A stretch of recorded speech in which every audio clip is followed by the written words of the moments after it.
दोस्तों, जात पात का भेद नहीं, मानवता धर्म हमारा है।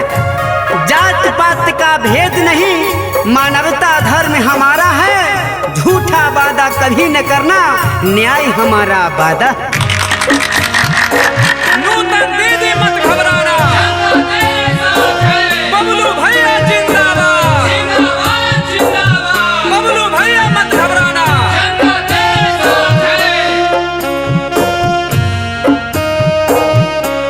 आगे माई दी राधा पे नसान दिलथुन इंदराया बासजी, आज नाल गाली रासन दिलथुन कार चच बिसवास जी, आज कार चच बिसवास कार हाथ सब खास जी। आज बबलू भैया के जीतई है चची है कार थुन विकास जी।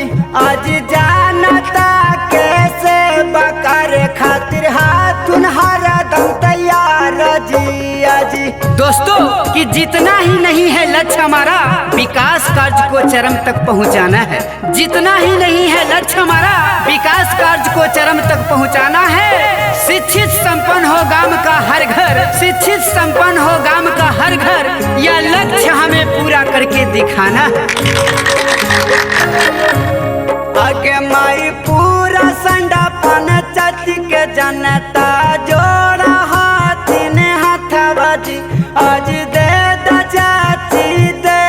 चाची नूतन दीदी के साथवाजी। आज नूतन दीदी के साथवाजी, आज मिली सबके हकवाजी। चूना बचना निशान मह कई टेम्पू न कर छपवाजी। आज मुखिया बनई है चाची, इनके दी हसाब सथवाजी। आज दोस्तों कि चौमुखी विकास होगा यही मेरा इरादा है। चौमुखी विकास होगा यही मेरा इरादा है। सबका सपना पूरा होगा यही मेरा वादा है। कुसंडा पंचायत का जनता जिंदाबाद,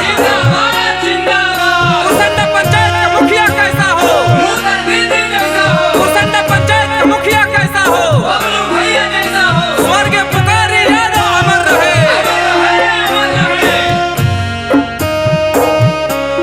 आगे माई माँ जादूरा किसान सोना छात्र नौजवान माजी। आज बबलू भैया के जीतई है चची है करथुन कालिया नाम जी।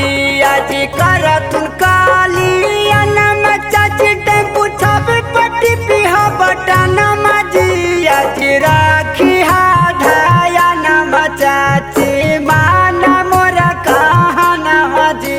आज सुनल ही पूरे संडा पंचायत में बाड़ी न के नाम जी।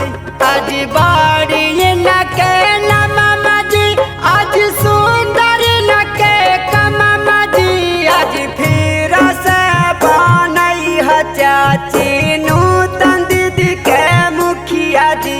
आज फिर से बनई है चाचा बबलू भैया के मुखिया जी।